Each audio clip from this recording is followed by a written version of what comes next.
some slides where I add all that up. Allegedly. The vehicle replacement fund, so this one has about $24 million in capital cost planned over the next 10 years. There's currently no debt planned for this fund. We do try to do away with certificates, is how they're phrased, and that's generally because trying to avoid financing and depreciating the asset that would be a vehicle of some sort.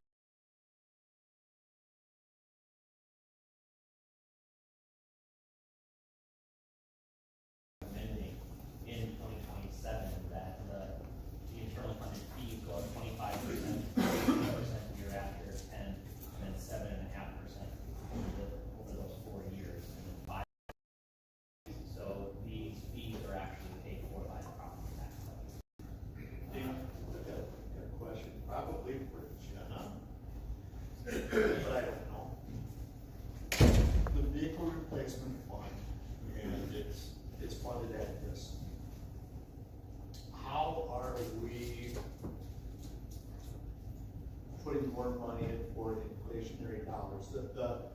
The tandem axle truck that we are planning on buying 5 years ago, right now, we know the cost is gonna go up. Is that something that is going in our budget?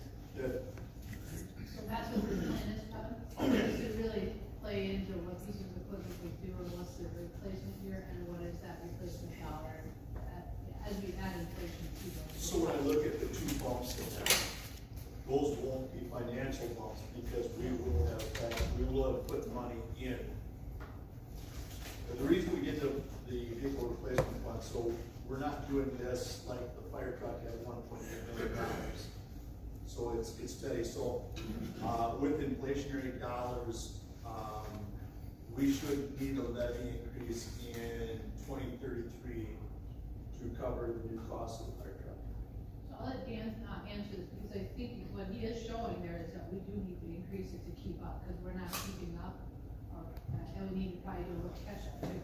Yeah, so based on the current plan, the planned increases in the service charges at 25, 20, 10, and 7.5 for the next 4 years, and then 5% the year thereafter, would provide an additional $7.45 million in revenue for the fund.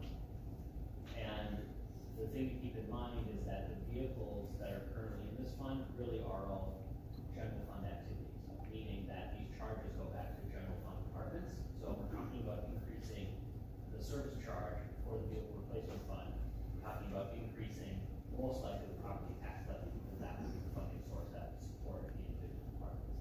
They may have some external revenues that could potentially offset some of that, but really for our calculations here, we assume based on where the model is set up that it would ultimately be supported by the property tax levy. So the property tax levy will go up to support the departments that have to pay this charge. This charge then gets sent to this fund, and then the years aligned with the correct presented as part of the presentation today would then be spent on vehicles and programming those years. And so your question, really at this point in time, you would have the revenue available. There would not be a need to issue any debt in any given year or increase the levy in any given year outside of that 5% that's currently described in the service charge. Okay. So we all have line items for VRF in our budgets for people that have equipment. So that's what he's saying. That's where you're going to see that increase happening. So I know all those expenses are in the CIP. Do the departments have any discretion on when they really need it? And for a perfect example is with Sean. Well, we've had pretty easy last 2 winters. We probably haven't used the front end snow blower 10 times in the last 2 years. Hopefully they last a lot more than 10 uses.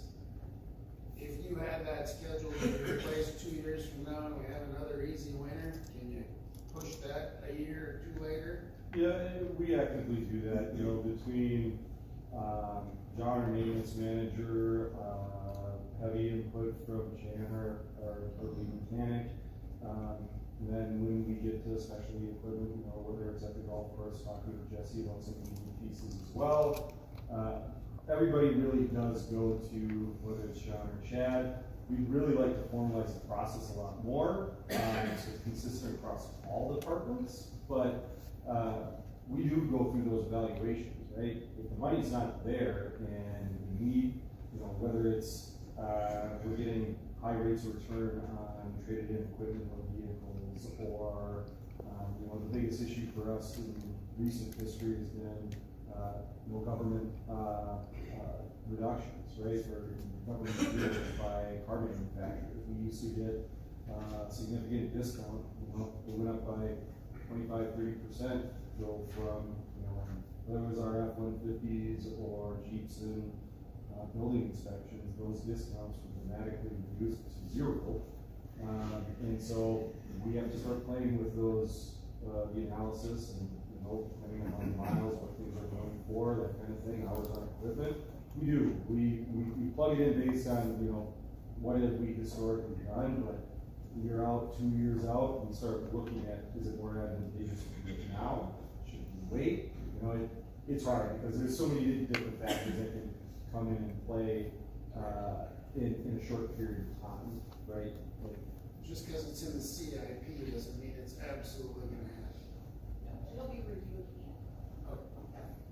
And What's Shannon these? was heavily involved in developing this new CIP that fed into the financial plans.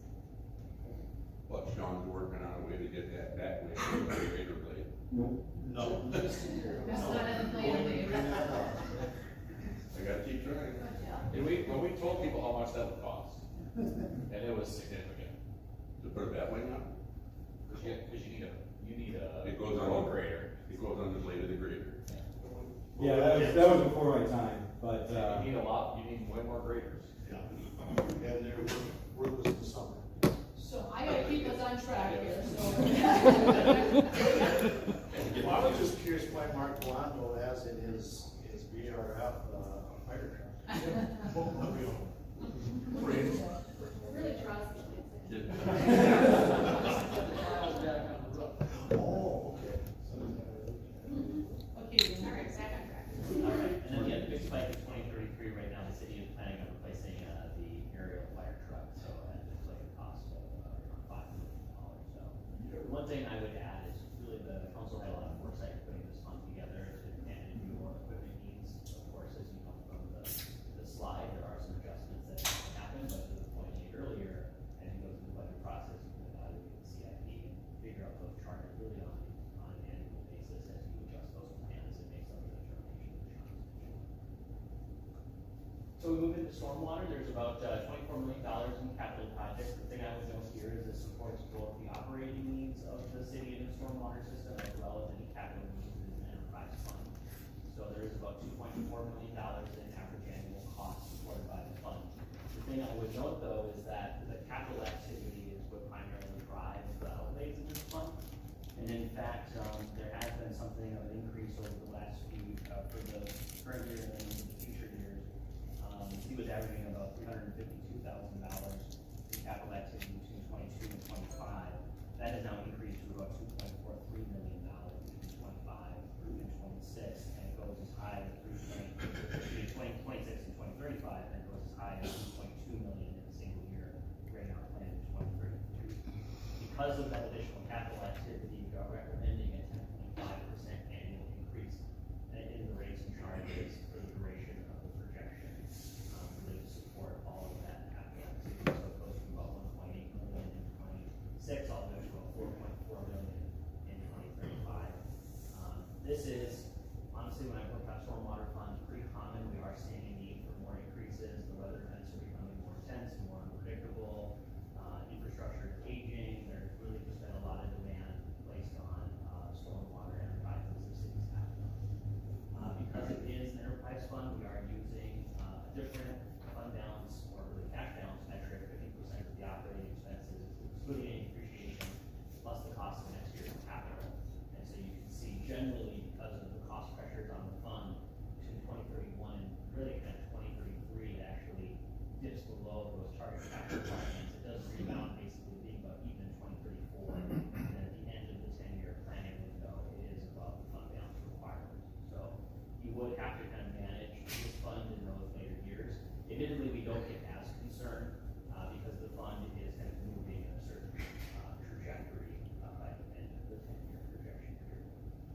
So question for Sean. Other than, total road repairs in the next 10 years, do you have any other large projects that you would need money earmarked for? So within the, surface water management framework, which we are still working to tie out and complete, we did have those 20 priority projects. So WHKS, our consultant, went through and we analyzed using some of the metrics that we use within our own pavement management plan: street age, age of infrastructure, whether it was undersized based on current storm events, to prioritize projects. Number one on that list was Cardinal Drive, our street utility this year. So we have those priority projects, but we have a lot of, just like everything in the city, we have a lot of under-maintained infrastructure, whether it's dredging out all of our ponds, right? There's a lot of expenses that had, we pushed out or just said, hey, we can't do that now, and pushing those things out. So one question I have for Dan is if you can explain why the stormwater utility fund, which is an enterprise fund, is included with the FMP, which is generally tied to our general fund, versus why our sanitary sewer fund is not there. So at this point in time, the stormwater fund does have some property tax money that does flow to it.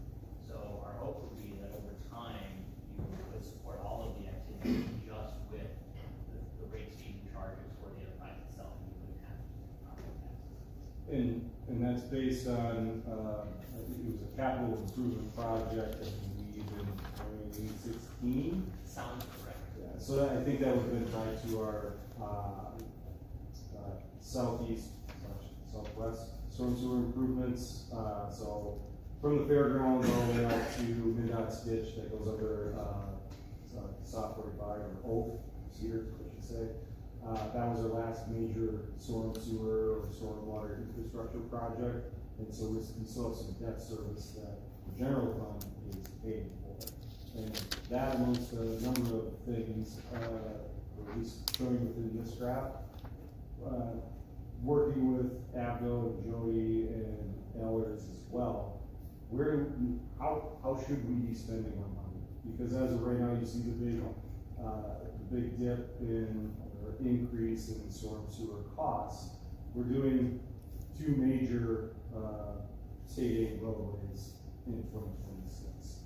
So there's a significant investment in our underground infrastructure, both for sanitary and storm sewer. So that's why you're seeing a significant increase. Right now, we have been paying for all of our, whether it's a state aid roadway or not, utilizing our stormwater utility fund. We do have the ability to utilize state aid funding for storm sewer. There's a metric that goes into it and it's rated by state aid, depending on how much of your project is eligible for state aid funding for storm sewer. So I think there's a big picture discussions, now that we have a financial management plan, we can take a look at these options and see where it best fits. The idea would be is that our enterprise fund, our stormwater utility fund, does fund all of our storm sewer infrastructure, all of our stormwater infrastructure, and we can leverage those utility rates to pay for that, as opposed to using it in our our state aid fund account, and we can use that to further our state aid roadways and make that go further. It's how we utilize the funds, and together with Abdo and others, it's something we plan on taking a look at and seeing what is the best fit for the city.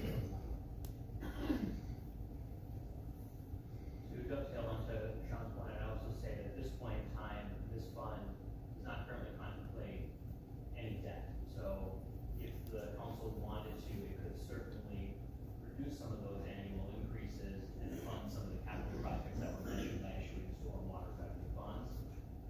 Unlike bonds that were issued previously, though, we would recommend that it would only be supported by stormwater revenues rather than the general property tax level. So I've got another question for Sean. Boy's all excited, he's got a 300 house development coming in. need to get stormwater out there and all of that. Are we bonding for that? Do we have money reserves? Stormwater is the easy one. That can be completely disconnected, so whether, you know, that's a developer cost. Where we run into those issues, and we can talk about that maybe later, even though the sewer fund is not part of this, sewer and water, those do need to be connected. So if we're annexing in an area that isn't currently served, or there's extensions that are needed, the biggest issue or biggest need we would have is if we do have developable land that is outside of city limits and we annex those in for development, is lift stations. Being able to sewer, and that is a significant need. You know, there's a number of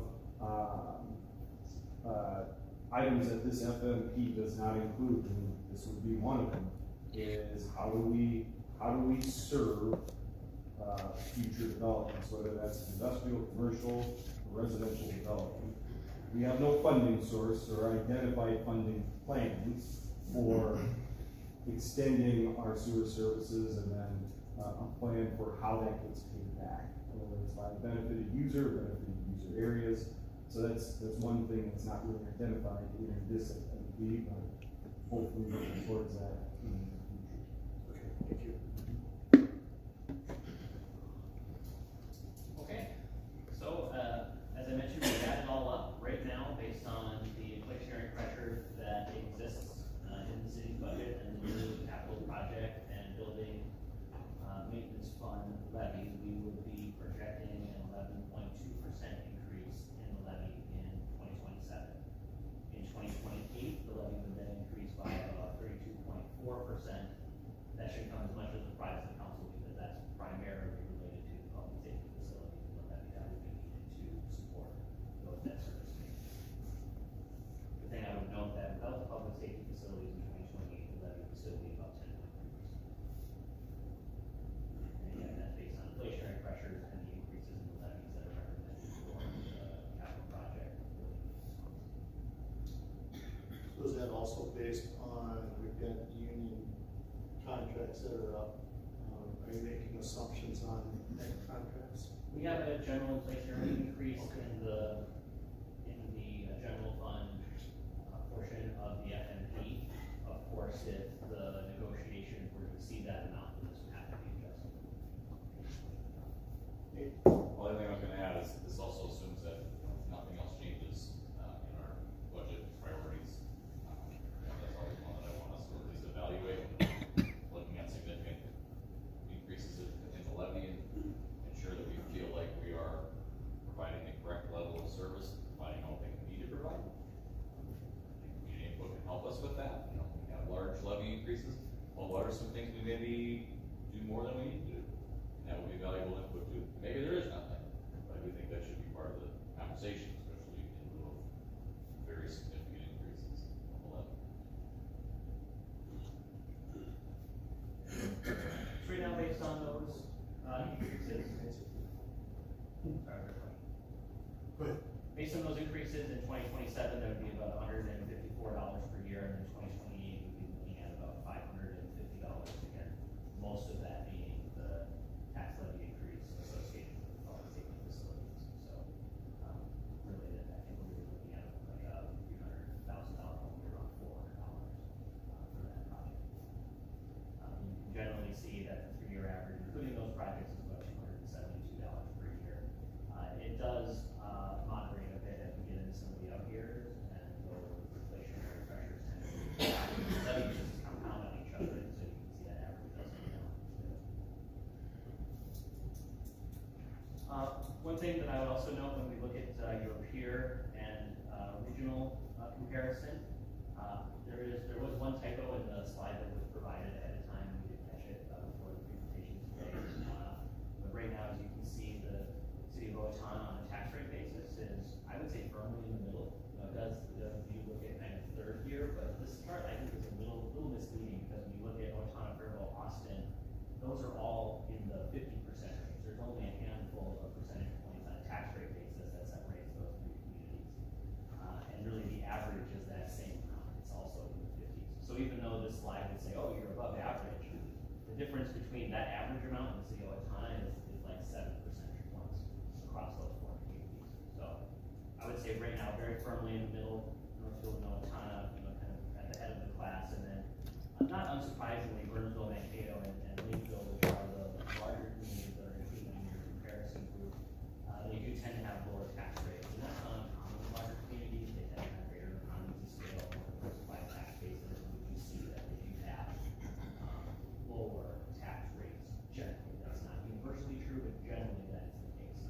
And so kind of understanding the distinctions across these communities can be important. And as I think I told the council in the past, it can be also dangerous to compare, because each of these communities are at different stages of growth, have different service level expectations, different local political climates, different levels of development and maturity of development. So all of this stuff can change really over time. But I think one of the questions that has come up repeatedly that I've heard is that, well, how do we compare to some of these other communities? Are our taxes really high? And I think this chart demonstrates that no, you really are firmly in the middle among your peer group. You know, third on this list, but again, I can stress that the difference between third and all the way down to that average is really only a handful of percentage points. And so all of this could easily change if, as these communities through their own budget development process and their own support. So the staffing analysis, we had 8 meetings with city staff. There was a request to basically look at what the community might need over the next 10 years. So we called the department directors and any of the staff that they invited to the discussion.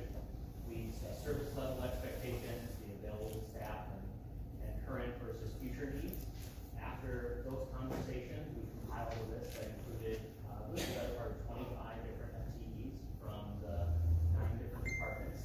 I would note, and you might see when you look at the partial FTE amounts, it reflects many times where the departments are not necessarily asking for additional full FTEs, they're really asking to convert existing part-time positions into full-time positions, or in some cases, combine multiple part-time positions into a full-time position. So I would say that they were really thinking quite thoughtfully about how to use their existing resources and augment in a way that help them deliver on the service level expectations of the council and of course the greater community. As part of that effort, we don't necessarily, when we do this analysis, just take the department's word for it. We do look at what is happening in some other communities and do some comparative analysis. We look at their population, their tax levy, tax rate, and we even have a staffing complement by department, and then we do a little comparative analysis and look at some averages, just to make sure that, you know, ultimately it checks out. I think to the point earlier about the public safety facilities, we generally, of course, believe the department directors when they say what they need, but we also want to make sure that the council has kind of full information when you're evaluating the process. We reviewed the information with the city administrator, the assistant city administrator, and HR personnel, and they adjusted the staffing analysis, really, which then brings it to a total FTE complement from this plan of an additional 19.2 FTEs. Question on the 19.2, what is the average income for those 19.2? How much of an increase is that in the annual budget? So, That makes sense. yeah, I'm so far ahead of you, Dan. I love it. You're trying to keep us on time here. So, right now in 2027, based on the staffing needs identified by the department directors and the priorities set by the city administrator, the plan includes 6.7 FTEs in 2027 with a total cost of over $840,000. If you look, basically all of the FTEs that are currently planned will come online by 2032, and of the total 19.20, we'd be estimating the cost at just under $3.1 million. It's important to note that essentially every department gets something that they were asking for, and that we're inflating these personnel costs by 4% annually to make sure that we're meeting the expectations of any of the labor unions, and then of course any costs associated with benefits, what have you, that increase over time. We also included in the CIP for the vehicle replacement fund any additional vehicles. So for example, if in a given year there was a police officer, we were assuming that they would need a vehicle, and so we did add that into the plan as well. Is that part of the 3 million? It's not part of the $3 million for the staffing cost, that's included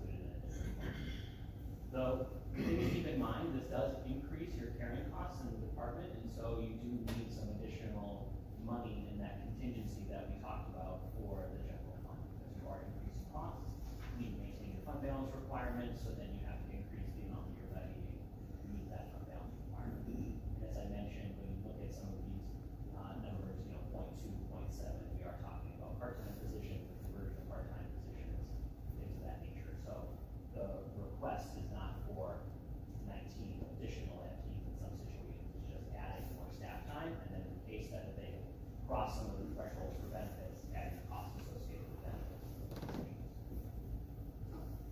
Dan, just a question for you. Previously it said 11.2% for 1% as a levy. Yep. Would this $800,000 already get into that? It is not. So in a couple slides here, I'll walk you through the levy changes as a result of adding the staff. Because based on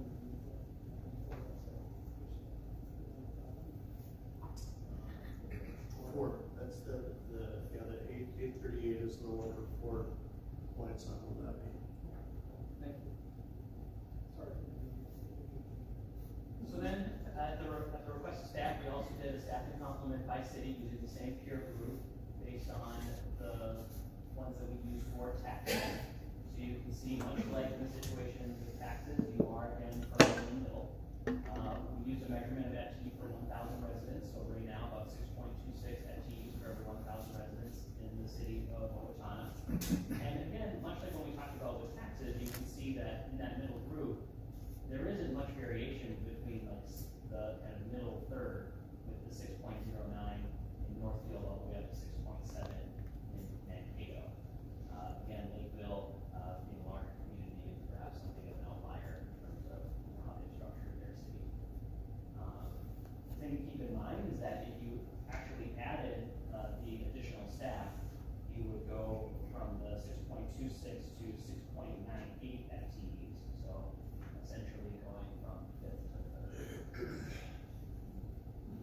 I would say this is probably one of the most useful ones you've done. I've asked this question specifically before, like how many employees we have per citizen. So I think this is very useful for us to figure out where we're at with our staffing. Right here.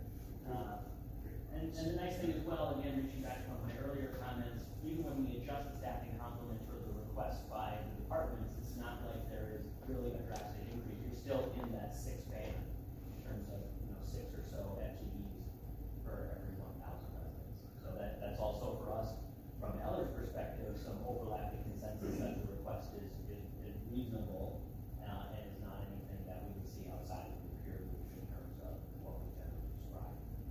The other thing that I would say, in just perhaps capturing some of the comments from the departments when they were talking about the FTE, we did identify some themes, some of which was an existing and growing sense of burnout among the staff, that they were having some challenges with completing long-term planning, and this I'm sure will come as no surprise that because of some of how lean they're running, there have been challenges with performing certain proactive activities inside the organization. Since they are lean, they're more reactive than proactive. These additional staff will help them change that posture. I think it was described earlier when we were talking about maybe the focus areas and goals for the community over the next 3, 5 to 7 years. So really, that's probably a very long way of saying that the FTE complement that's suggested in the FFP really does match up well with the strategic goals of the city, and the focus areas that were described in your retreat.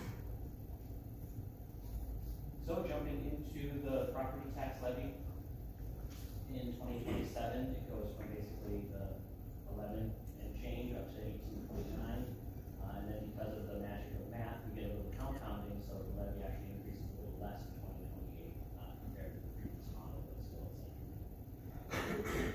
So essentially, we wanted to accomplish the inflationary pressure, additional levies in the capital projects fund, and the building maintenance fund, and wanted to add the 6.7 FTEs in 2027, just over 18% increase.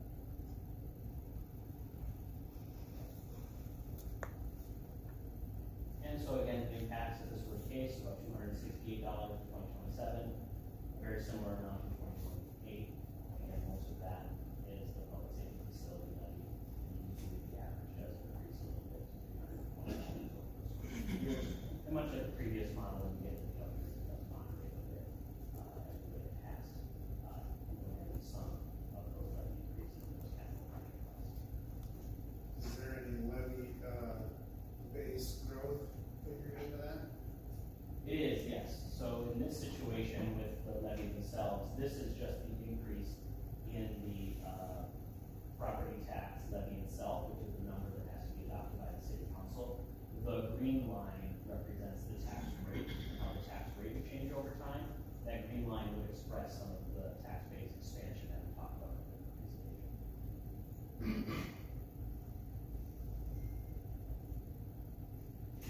So next steps, of course, include any feedback from the city council based on this discussion. As Jenna and I believe Emily mentioned, this is the first draft, and we're happy to come back and present any modified versions of the plan, including if there are any staffing plan decisions. We did present that as an alternative, not necessarily knowing how the council will go on that particular topic.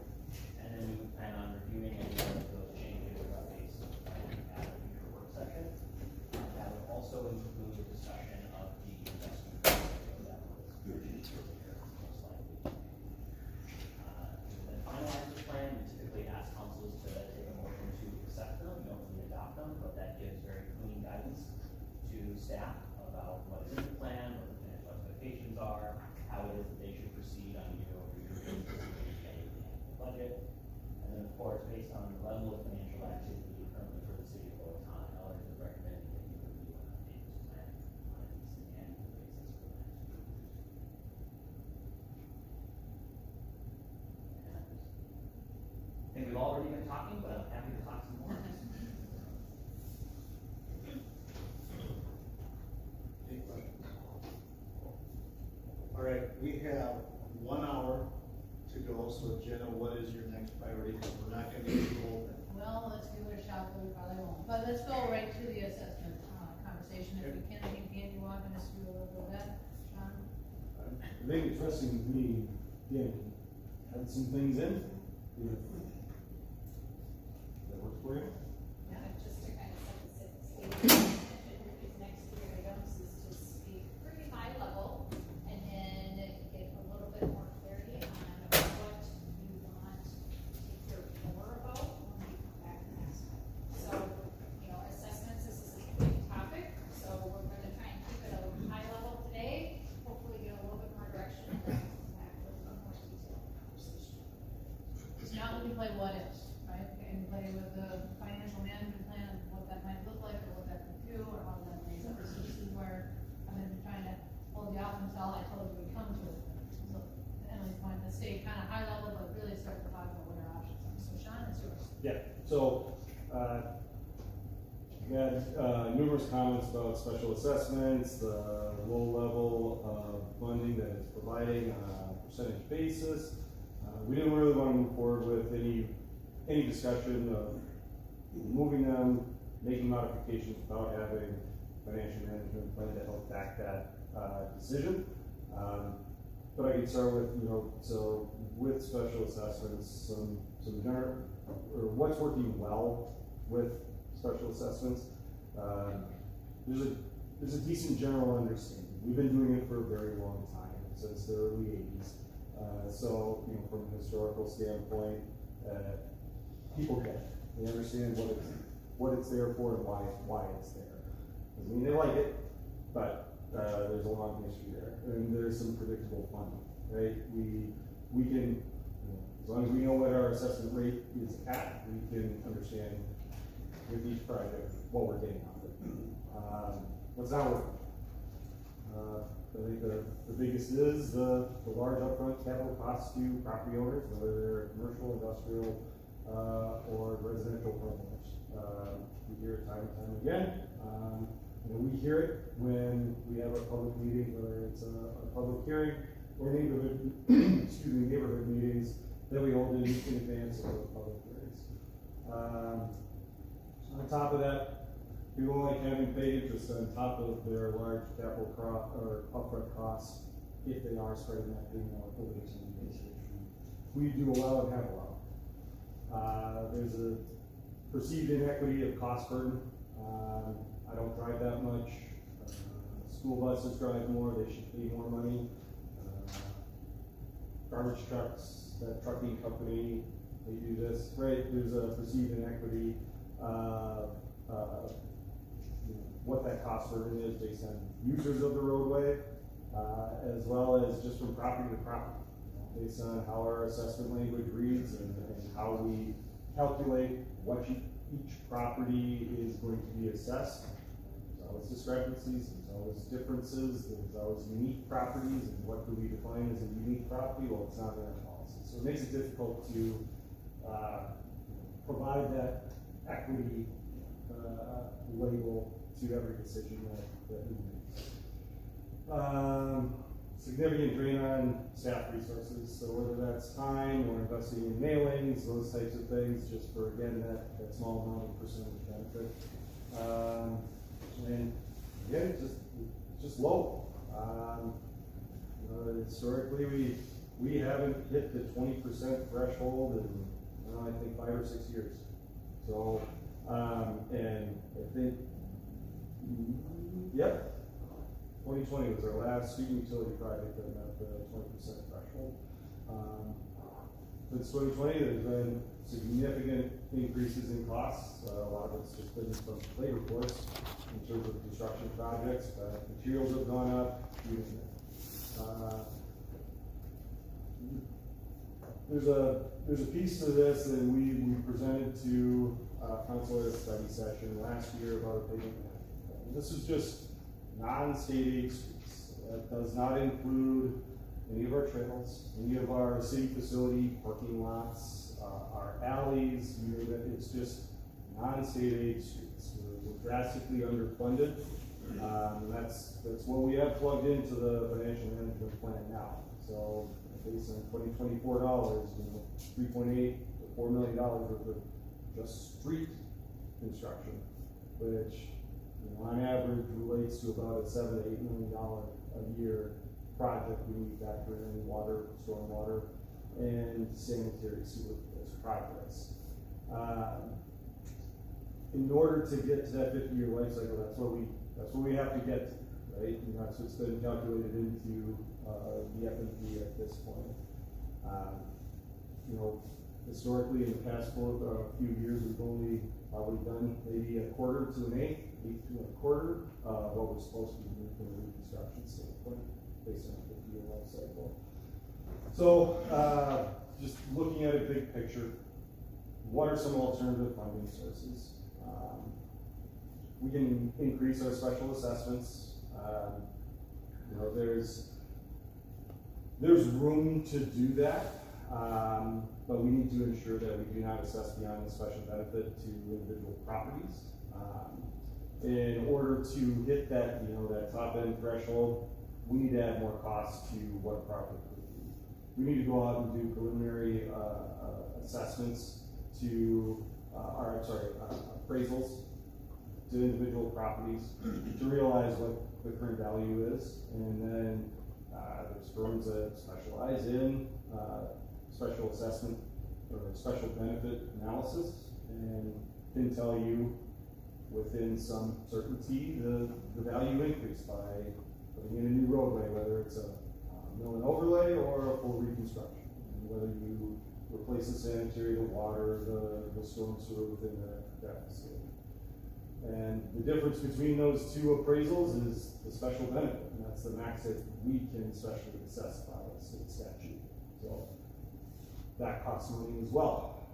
Staff times coordinate those preliminary and final appraisals and that analysis. So that's just one thing that we need to keep in mind if we do want to keep special assessments and increase the value that we are getting out of them. Another option is to just increase the levy, whether that's just to cover the cost of assessments or additional beyond that to meet the needs of our pavement management plan is up to that $4 million mark for the street reconstruction, $4. Another option is franchise fees. So we can charge public utilities to occupy our city right of way. So I assume most know this, but this doesn't just impact OPU. We have other utility providers that this would affect as well. COC could excel from electrical standpoint and standpoint from gas. So they do have service area within our municipal boundary. So we would have to work through this with not just, OPU from a franchise fee standpoint, we would be working with multiple entities. How franchise fees work, and you just go up the road, a handful of miles in Carroll, they currently, utilize franchise fees for all of their pavement management, funding. They charge $5 each just for residential, to make it easy. Dan can probably speak to, franchise fee study, because has done numerous, franchise fee studies for communities around the state. But it would be $5 for a residential home for each their, electric and gas meter, so $5 a month. $120 a year, that's what it is in Fairfield. If we related that back to, say, like an average 100-foot wide lot in the city of Oricana, and what we would specially assess them for a street reconstruction project, it's like $52 a foot, that averages out to the same amount of money over 45 years. So, being able to spread that one-time special assessment fee over 45 years, or whatever the examples we have, there's a benefit to alleviate a large upfront capital cost. Another option is to add additional capital costs to the utilities that are being replaced with our road. So between our sanitary fund, our stormwater fund, and OPU's water. So in a sense, as of right now, stormwater, sanitary, and OPU are only paying for the physical asset. So, if there's 1,000 feet of water main going in, they're paying for 1,000 feet. With this model, you can charge additional costs, like, well, if you're at X feet deep, that means you're replacing this much of pavement, so you can start charging the pavement replacement cost to that utility. You should start charging the excavation cost to get down to it. It's a little more nuanced, doing it that way, and a little more detail from, engineering side, but it's another opportunity. We can provide, if there are questions, or how does this work in other places, we can provide examples of other communities that implement, said strategies. And I could ask Dan how to do that too.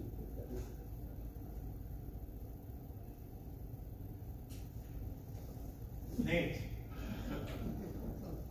So the franchise fee has been the one that I have been, it sounds to me for the past few years like it's probably the best option. So $10 a home in Faribault, they're generating enough revenue to meet all of their needs as far as pavement management, is it? Any idea on that? I wouldn't, I'd have to do a lot more research. I mean, we just did some cursory review of what communities currently have at least looked at or changed from specially assessing. So Faribault, relatively similar size. I don't know if it pays for their entire pavement management program, or if they have operating budget, just like we do for road overlays or crack and route sealing projects that we do as well. I don't have a detailed breakdown of that. But, Elk River, another similarly sized community, and they actually have a municipal utility in Elk River. They do the same thing. They converted in 2013, 2014. Well, I would assume it's the easiest way to do it. It's minimal impact. I mean, removing all of the hearings and the legwork you have to do to make special assessments to get almost no money. Are there any drawbacks to doing it that way? Like, what are the negatives to doing the franchise fee? It just looks like another tax in a different form. People don't like seeing, city fee. What is a city fee for? There's a common misconception that in every city or every county within Minnesota or across the country that my taxes should pay for everything that we're expending. We know that that's not the case, and it's fairly hard to do. Drawbacks, working through that, I heard that it's not fun working with your big players like Excel, to the point of getting no response, and you just kind of go through the process and don't include it. I mean, I don't have other examples of. But with the of municipal drawbacks. utility, we are much better positioned to impose that relatively easily. So when it comes to the franchise fees themselves, you would establish an ordinance for the entire community. It would be unusual to exempt certain service areas, so you wouldn't impose it just on a fee, you would be percent point in itself as well. There are a few other drawbacks, to Sean's point, what we generally hear is the city is nickel and diming them. You know, that it's not a transparent way to raise taxes, it's buried in a utility bill. There are administrative challenges that are associated with it because the energy companies are the ones that decide what class you're in, and they administer the fee, but they tend to refer all the questions to the city fee, but the city can't change the class or the fee that the person is paying, so they often get stuck in a little bit of trouble. If they have a problem with what they're paying, it's pretty difficult to change it because you are dealing with the utility provider. The fees tend to be more aggressive than property taxes. There are no circuit breaker programs that exist for franchise fees, so right now, the Minnesota property tax system is more progressive. If you have a higher value home, you pay more property taxes, and we exclude a certain amount of value. And if your property taxes go up by a certain amount every year, you can apply to the state for relief programs. No such relief exists with franchise fees. But it's not progressive either, it's a flat fee per So person. it ends up being progressive because people that have lower incomes pay a higher percentage of their income on the fee. So that's Yeah. something to consider. Sorry. Have you heard what other places that have adopted this franchise fee, Faribault or Elk River? What have they done for the inhabited residents that just had their work done? Yeah, so, and Dan might be able to speak to this a little bit too, like, there's no legal way to refund past assessments, but what both Elk River and Faribault has done is, their council said, we can't charge you twice, or they didn't feel comfortable charging twice, so they instituted a rebate program, so if you're currently paying a special assessment, so if it was $120 a year, you send your utility bills with a rebate request form, and the city would cut them a check for $120 to rebate them until they're done paying their special assessment. I can't, Northfield has franchise fees as well, I don't know, I don't have any details on theirs, they did theirs in maybe 2018, 2019, they have any rebate program, but, yeah. So to that question, there are really three things that the city could do, and there's more nuance than this, of course, because these auction folks that we're talking generally. The first is, to Sean's point, you cannot really refund previous paid special assessments that the city has already received. I imagine in theory you could do it, but where do you draw the line, how do you figure out the amount that you put all in the entangle? You could technically, under law, wipe out all of the existing assessments, but then you would need revenue to support everything that is currently outstanding. There is a reassessment procedure. I've never worked with a community that adopted to do that, but it is technically an avenue that's available to you, and it's one that I would recommend, but in there's a full disclosure. Otherwise, what you can do, much like Sean described, is you can basically refund the franchise fees to people that have outstanding assessments, and then once those assessments end, then they go back to paying the franchise fee. Of course, there's administrative burden involved with that. The last thing you can do, and some communities do this, is they just say, the council has changed its mind, you enjoy the policy prerogative to do so, and this is the new way of doing it, and then the breaks. I'm sorry, you're gonna have to pay both. And again, to the point, and this is where it gets kind of tricky, the residential fees tend to be lower, and communities tend to have a bias towards the commercial industrial fees. And so we're probably actually gonna hear most of your complaints, not gonna be from residents, although I do imagine some will say something about it. It's gonna be in small and medium-sized businesses, because they're gonna be in some of the classes that have significantly higher fees based on their usage of those utilities, but they may not necessarily have the additional revenue to support it. So generally, when the fees are instituted, it's those small and medium businesses that you hear most of the comments from, especially if there's seasonality to their business, meaning they don't use that amount of gas and electric year-round, but the energy companies will not care, they will put you in a class based on your usage.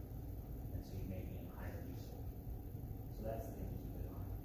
And it won't eliminate the perceived inequity, you know, depending on the type of business. I don't have any truck traffic, well, I'm getting billed is the same as a different company for that that is their only mode of commerce is through truck traffic or significant trips, that kind of thing, so we're still gonna have that issue, well, I still don't think it's fair, I'm paying more than what I think I should.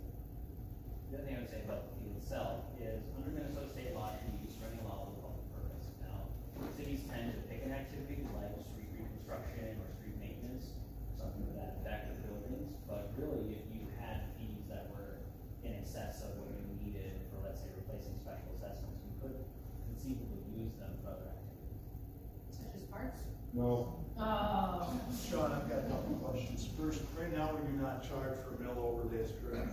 nope, And that asphalt's gone up, labor's gone up. It does increase the lifespan of a road. Mhm. Do we need to look at that?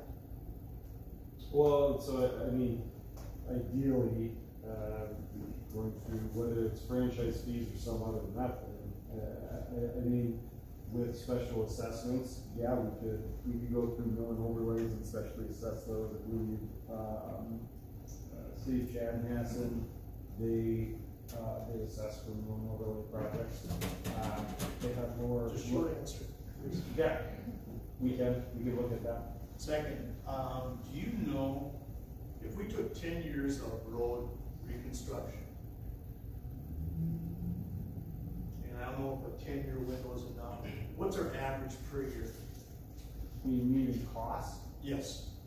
So if, can you come up with an average cost on 10 years so that if we choose to go another route, okay, the levy is gonna be this much, we can kind of figure on, we need to pull out $3 million a year, or whatever that number is. I can't think of FMP.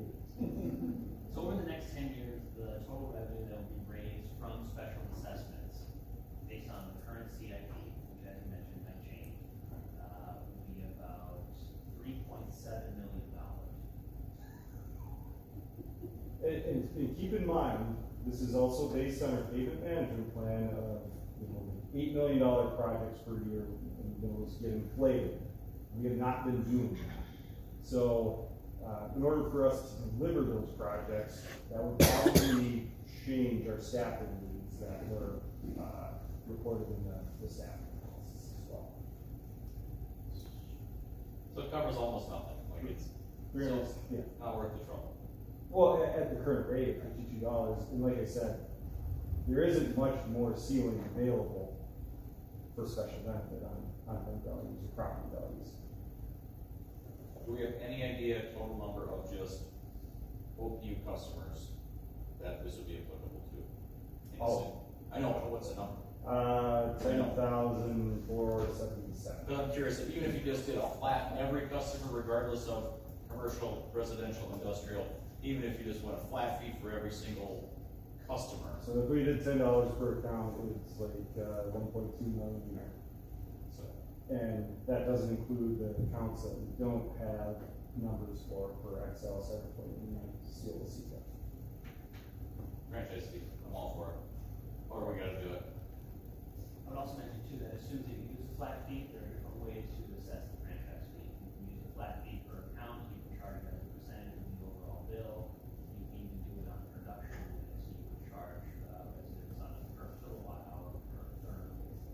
Yeah, I think you were just looking for a number, right? Like- Just a number, just a very rough. Yeah, so if We're every, just charging every customer the same dollar amount. Yeah, At so it's $10, 1.2. yeah. And I think maybe that was just our conversation yesterday, Dan, but I thought you maybe mentioned it here. Typically, there's a little higher percentage of cost associated to commercial industrial users, because they tend to have the higher level of degradation to roadways, if that's what we're choosing to use as a model for our franchise fee. So if the total value, maybe they pay 60% versus residential homes, we're only paying 40% of the. Definitely structure it that way, that's the policy goal of the council. The other thing that most communities do in this situation is, since the fee is really charged under the idea that people are using public property to heat their homes, cool their homes, use electricity, what have you. Most cities have said, well, for the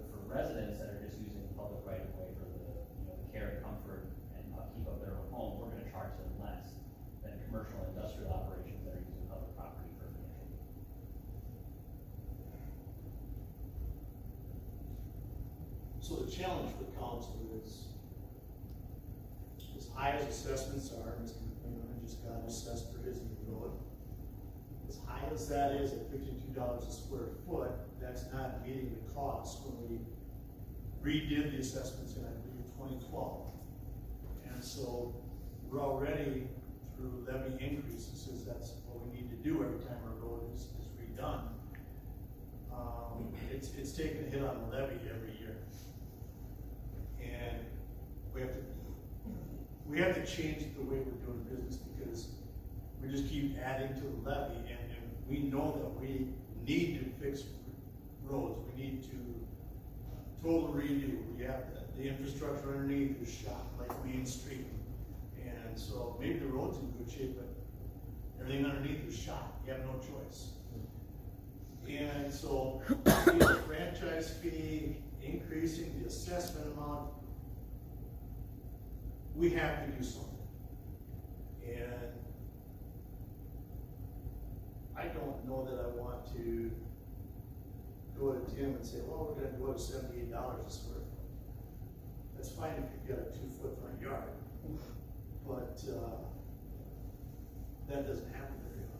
Right, and maybe that number, 72 or 78, whatever you said, maybe that's above and beyond the special benefit provided to X property.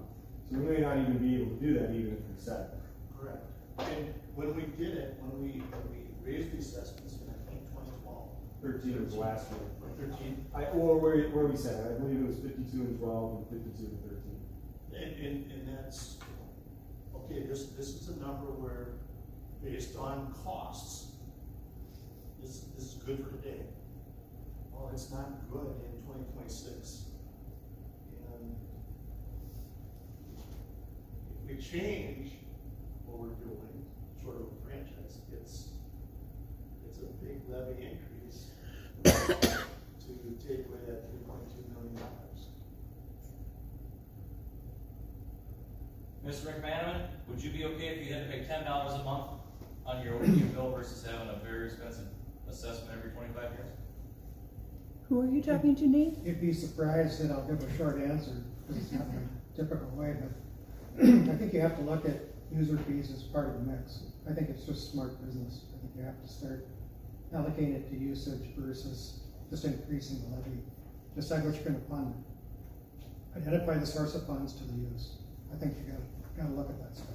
I will consider it my greatest achievement on this council if we get special assessments going. That's my goal.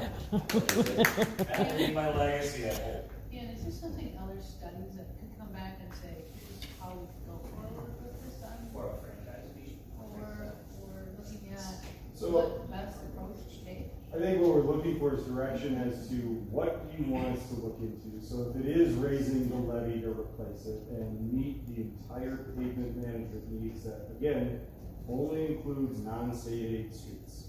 Do not have a pavement management plan for trails, for alleys, for our city-owned parking lots as of right now. If that's something that you want us to look into, yes, we can certainly work with Ellers and see what he used the technical term, what I think, with our FMP, see what that looks like. We can look into more thoroughly some, what does a franchise look like? Reach out to some of our partners within the community, like OPU or XL, and how they plan to manage it. Are they gonna pass it on to the customers? Are they gonna absorb it in some way? Every utility is different, but I can guarantee you, Point, XL, will pass on to the customers, and I kind of expect OPU to do that, and I don't think that's a bad thing either.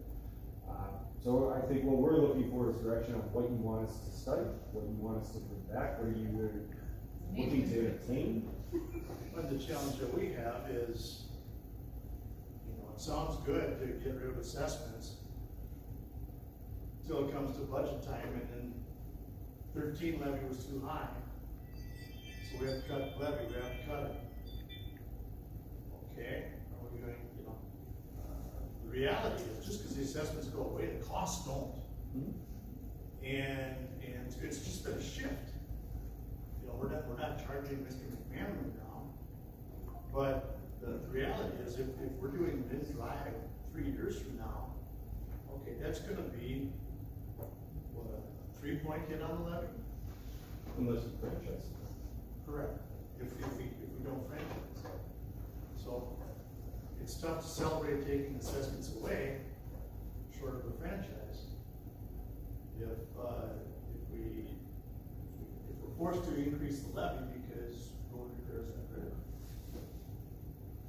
I am in favor of almost every opportunity to remove the property tax burden and shift it to user fees. So if there are well-defined ways for people to pay for the services they're getting and not just have it tied to their property value, I'm all for it because I hate property taxes. And Dan can probably speak to that a little bit better, that you have some ability to do that with franchise fees. Is the whole council wanting us to dig a little deeper? We're coming back May 19th with this group. Is that what you want us to go after? I see you pointing over there. Dan, does that give you enough juice to make some lemonade, and Kyle? We could certainly update the FMP for that scenario. The full franchise study would take longer.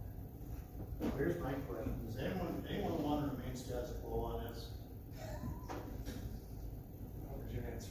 Okay, so could maybe come up with something, or at least a draft maybe by? Well, we can definitely explore, it sounds like we already have some data, so we could probably use some of that. I don't know if we have to break it down by, we'll talk about it. Yeah. We can engage all the time, so that's a Take some time. Not looking at anything else other than franchise fees, correct? I would love to see a franchise fee model. Okay, so that's all we're working I on. can't speak for council, I need you, I don't know where you're at with this, but. If anybody disagrees, we're fighting after this. Okay, so we'll do that. We'll do our best to have some kind of an update on May 19th, but then also some probably will take a little longer because we really need to get out of that study. Yeah, like Dan said, if they can't produce a franchise fee study, or there's gonna be community engagement input on, what the community wants. I assume that's probably something council would be interested in order to structure it the way that we see fit for all autonomous users. But we can do some preliminary research on, looking at other communities, how they implemented franchise fees, the path it took, how long it took, things they considered, issues that they came up with. Dan and I can kind of work through that. We can do it from staff level and then also. I only have about 27 minutes left. I'm gonna jump to our fire truck, because I think we can knock Hold that on, out. we're not doing this. Oh, No. seriously, Kevin? Well, hey, I told you it was a I fact. took too much lunch. On the franchise fee, people that live on Lynn Drive, Mhm. okay, they paid assessments. So when they say, for the first 10 years, you don't pay a franchise fee, would that also include people that paid it all up front? They still get that 10 years, 9 years now of. Not the answer today, but I'd like to know, So research on that. I would say maybe, and it's up to You got a maybe, Tim. This is the thing that has caused this to not happen, is every time we have this conversation, what are we gonna do about those people? I'm not worried about it right now. Figure out what we can do in the future, and then we can address how we're gonna deal with people that have recently paid or are currently paying. Yeah. We'll do some digging. Because every time, how well we can, because we don't know what we're doing with those people, I'm not worried about that right now. Let's figure out how we're gonna do it moving forward, and then we can address that. Dan can attest, there's a wide gamut of new policy, too bad, so sad, to some extremely convoluted 16-year payback plan that the ION has instituted. So, that, again, it's up to council to decide how you want to approach that. All right, Don Kim. You're sitting here and I'm sitting here. Is there other things that you think we should look at this besides potentially special assessments and franchise? I mean, you could implement. That would be a quick hit. Or is it, everything takes a lot of work? I'm just wondering if, big franchise fees, I mean, there's something else take a look at, that's easy for you to take. How about I get back to you on that question, so I can prepare a better response? I love putting you under.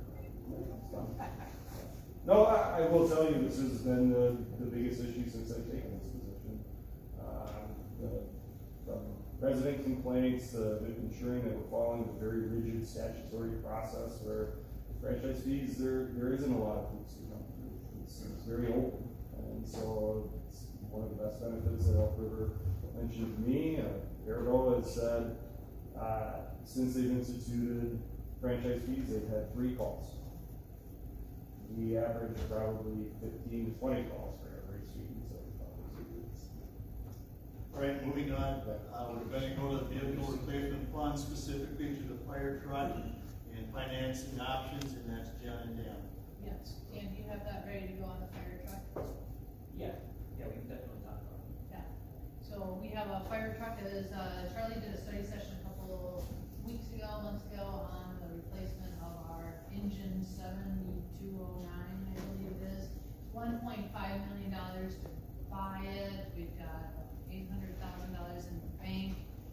We asked elders to come up with what best approach, what options that the manufacturer was giving us to go ahead and try to purchase it, because it takes about 4 years to get the fire engine. And so with that, is do we pay it all up front? Do we pay nothing and just order it? Or do we do a bond on it? Or do we pay a partial payment? And so using the leverage that we have with our funds, what would be our best approach from the city? What would be our best approach to take? Is what we're looking for you to know, so that we can come back with action stuff and how to move forward.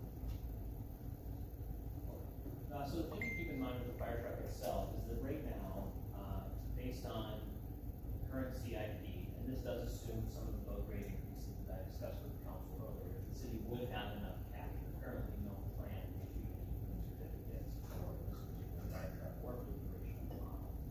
But again, the caveat being that you would have to raise those fees in order to make sure all that cash flows. Otherwise, you'd have to eliminate other vehicles or issue debt. So if the council is interested in committing to those increases in the service charges for the vehicle replacement fund, you could cash finance it. As Jenna mentioned, the vendor provided a handful of options. The first was pay nothing and make payment upon delivery, pay the full amount, and receive $141,000 discount on a $1.4 million purchase. And then they also offered a partial payment model, and how that would work would be prorated based on the amount that the city was willing to pay. Or you could finance it through the vendor. So right out of hand, we always tell cities, you ought not to finance through the vendor. They don't offer competitive rates. If that was the case, we would issue capital markets and you get more efficient financing that way. So really the question comes down to, again, with the caveats I mentioned, if you wanted to pay for it upfront or take the discount, you get $141,000. We crunched some numbers and basically figured out if you were to invest that amount of money over a 3-year period, so if it takes 4, I originally thought 3, but if it takes 4, this would be more. You would actually earn in today's rate market, if you were to buy some investment securities for you, you'd earn about $157,000 if you were investing that same amount of money over a 3-year term. Over a 4-year term, it would be more. So you would actually earn more money on the investments than you would if you just took the discount. Now, with that stated, the amount, at least in this analysis, between the discount and the amount you would earn in investments is pretty material. So if the city decided that it just wanted to pay it, take the discount, in this analysis, get $15,000 less overall, that may be worth it in terms of the comparative cost of the overall size of the city. The thing I would personally recommend at this moment, knowing where we're at in the FMP, I would invest the money, earn the $156,000, work through your budget process and figure out if you're comfortable with the recommendations that are currently in the FMP. And then you could make a decision for it. And you still come out, again, 3 versus 4 years, you can update it for 4 years, $15,000 ahead. So, go ahead. So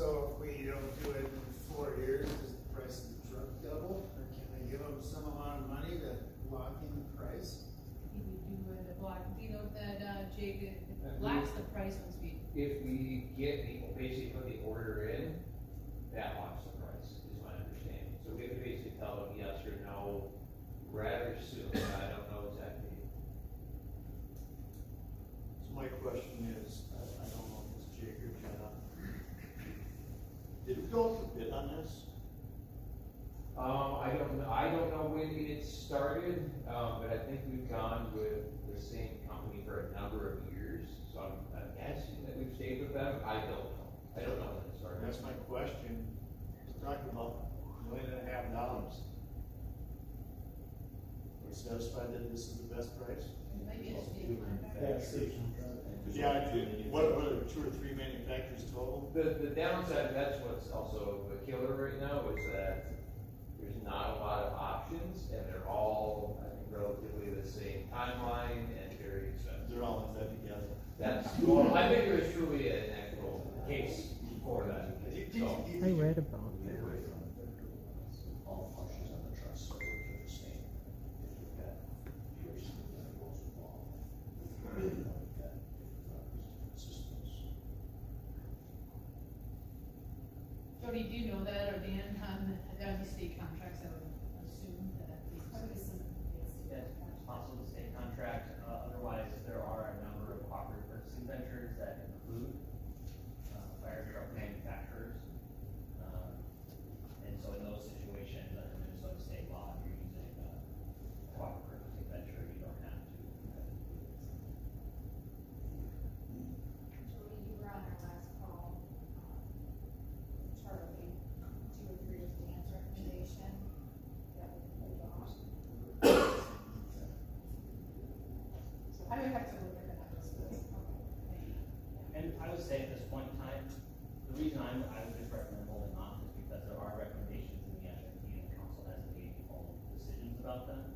So you don't have to necessarily commit any capital today in order to make some of those choices. Once the money leaves, that starts the clock on like equipment certificates and being able to give a timeline for reversing things and things of that nature. Not saying you couldn't do it, you do have a certain amount of time that you could.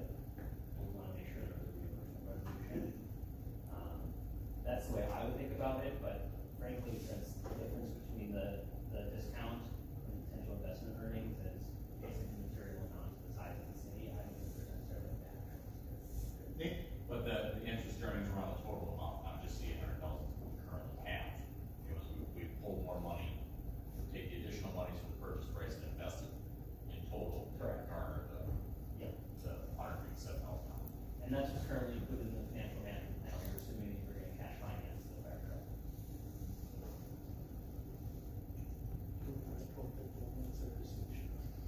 What's that? Yeah, we'll try that. But there's not really a question as to whether or not we're gonna give them green light. Correct. So, I mean, we can tell them we are in. Do they have to know when we order how we're gonna pay for it? They'll wanna know if we're gonna choose to, give them money up front. So, Because we have to mock. Well, to get the $140,000, yes. see what I'm hearing is go ahead and put it before council to order it, or to give approval to order it, and we'll put before you, we're gonna just order it and then do the payment plan portion, pay how to do it in the future.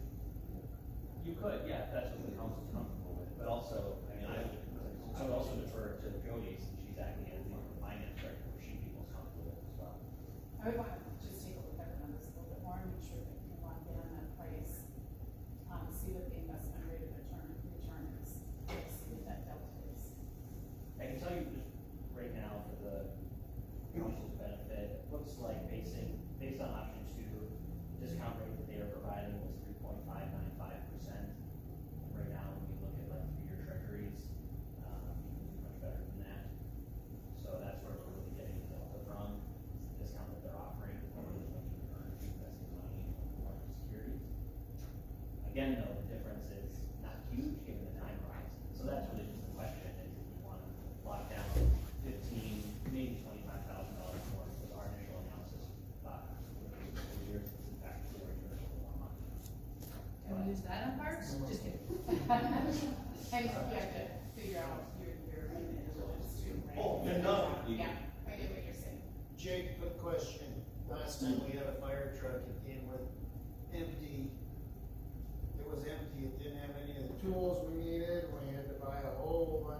stuff to outfit it. Yep. With 2 trucks now, we get a new one, can you move all that stuff, or do we gotta buy a whole bunch more stuff again? No, well, most of the time what you're gonna do is you're gonna spec that truck to, you're gonna have to fit your needs. So most of the stuff would move over. I don't know anything like specialty order to it. But the one we're retiring isn't really being retired, it's just moving over a spot in the, well, maybe you're It's putting it down out. the airport. Yeah, Well, yeah, putting it out the driveway probably, but. I believe Chief Hoffman had that, he showed us about a 30-year plan, so it's Right. 10 is our first out, 10 is our second, and then 10 is that third. And then that third, after it's done there, I think the city sells it and tries to get the most out of it. My understanding. You did come forward in the CIP, some additional equipment for each new Correct. truck. So things like a saw, things like that would be built out on the truck. Yeah, but you would replacements. Replace it with the vehicle itself, so that is already contracted. You can ask one more question, John. So, I'm just, what did you just say, we're gonna sign the contract? No, come before council, But that, the intent is for us to sign the contract, and then we're gonna look at the mechanism to pay for it. probably before the council to say, should we just, we put the, do option 1 where we put a down payment, pay half of it, which would net us in a negative if we just invest the money? Or would we do 2, is just keep our money, have others invest it, and when the truck comes, we pay for it? Again, that's what really our 2. Those are the 2 options, yeah, they did offer like a partial credit if you want to put a certain amount down. You have to ask them to crunch those numbers or what they've been willing to offer. So, and you're recommending that we don't give them any money? And we pay for it all upon delivery? How about we give Dan and Jody the opportunity to connect, and then when we do bring it forward to council, they'll come with a recommendation that they have vetted. My question is this, do we know other departments where they waited till the end, and then, oh my gosh, you have no choice because you can't wait 3 more years, so they jack the price up artificially to get more money? Or is that, how much is the total cost of that gonna go up in future? Because they're not guaranteeing the quote. No, Because it's 3 sure, years the out. cost is the cost.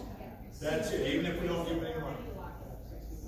Oh, I thought that if you didn't give money, No, we have to pay that 141 premium, right? So that's where you get the discounts. Gotcha, You get the okay. money up front. okay, What Dan is saying is that's almost a wash. okay. We'll come back with a couple of things after these guys get it. Yep, okay. It kind of plants the seed of what maybe 2 options were. Okay. No, Doug told me to ask too many questions there. Doug said it. Kevin told me I asked him. Hey, Doug, that's 30 bucks. Kevin, I hate to admit it, but you're right, we're a little over, agenda today, so we can note that on your, reveal it, you're right again. But with that. Can you say that louder, please? The mics are on, sorry. Okay, but if we could do the park funding to our council meeting, study session next week, if we can have that, get the whole hour there, because I wanna make sure we get enough time on that. But I think we just left it as we were gonna, come back with a couple of different options for them to look at. Kind of where we left it at the last study session, so we'll work with our consultants to draft a couple, different scenarios, for ordinances and bring it back at a later date. Just keep in mind, what we're asking Troy to do as part of that zoning ordinance, right, update, but then there's also that larger philosophy question, how are we funding parks? So, I support the, park funding, and this is why. If we don't do it, we are not earmarking any money in our budgets for new parks as developments grow. And to build a new park, just based on best guess from Jenna and Troy, You're looking at between $2.5 and $3 million. and we're gonna get hit every year. New council is gonna get hit. Lower the levy, lower the levy, lower the levy. How do you lower levy and spend $2.5 million on a park? And, you know, every year, even before we look at our budget, there are things that are taken off before council even sees it. No, not this year, not this year. That's why I support the park plan, because it's,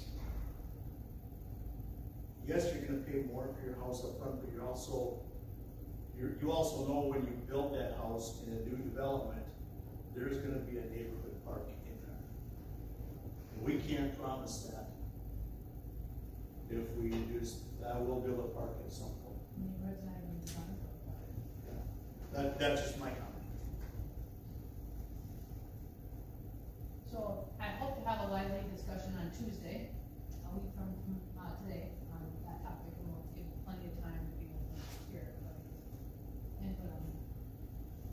So with that, Emily, our next steps, how we're going from here, we've got, 9 minutes to wrap up. I know, and we covered a lot today. So, what I would like to hear from council in closing is like I said at the beginning, this is the first look at the FMP. Our intention is to come back to council at a work session on May 19th, I believe. So, what would you like more information on? What else can we show you? What would you like more detail on? What scenarios would you like to see? We're already intending to come back with some investment detail. What do you mean? The one question I have, but it's not so much the plan, but the investment is, can we use some of our investments on expensive projects? Or is that absolutely hands-on? And how much of our investments are tied to the stock market? Is there, No, the city cannot invest in equities under They can't go state law. even if it's public. So the city basically buys money markets and fixed assets.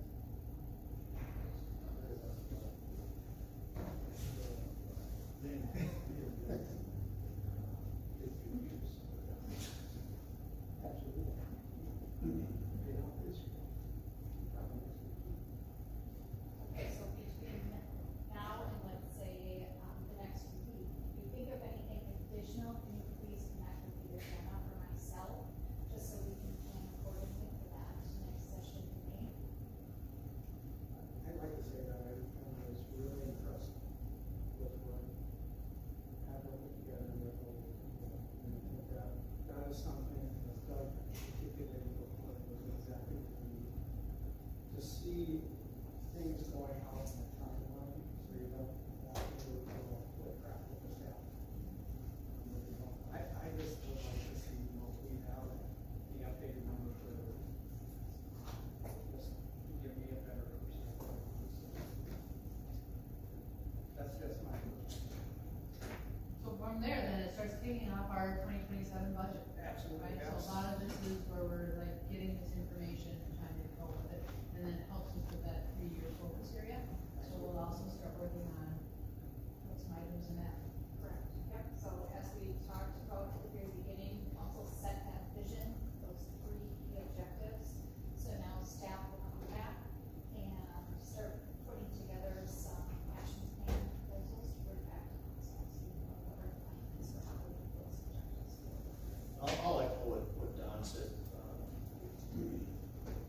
I've been on council for a while, and, we got a lot of really great information today, valuable information. And, we now have some tools in the toolbox that we can use. So, thank you.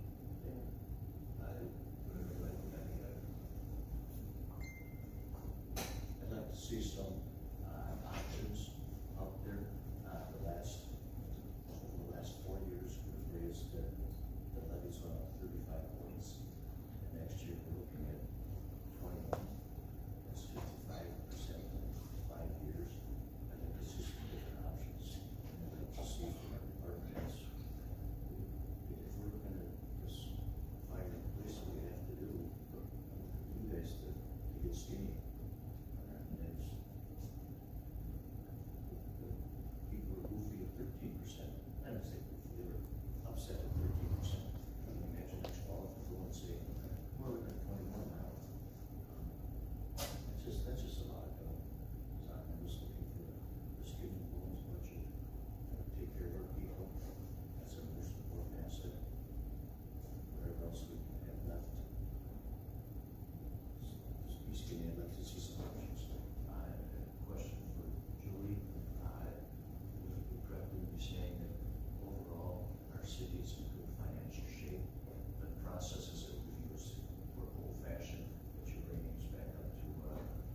Correct. statement.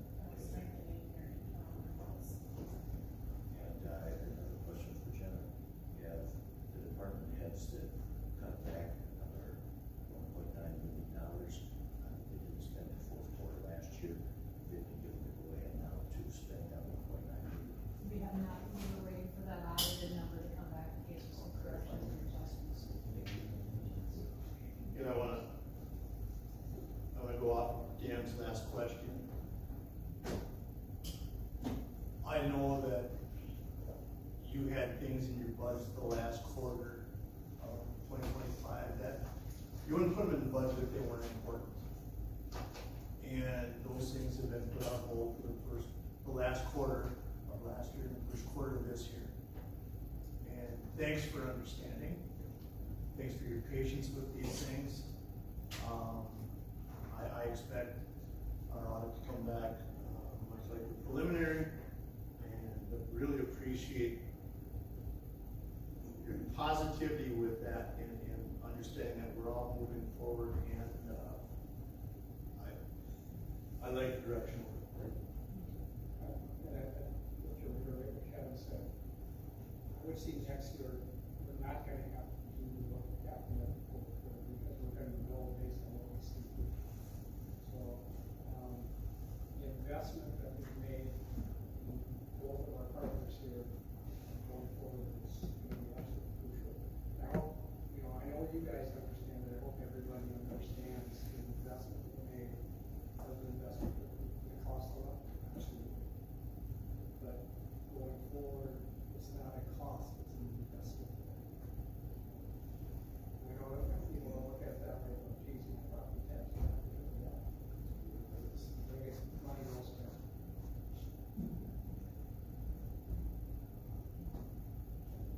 Aaron? That's it. Thank you for your time. Thank you, all of you for the hard work. Thank you, department heads and everyone else. Okay. Jen, I'll see you in 2 hours.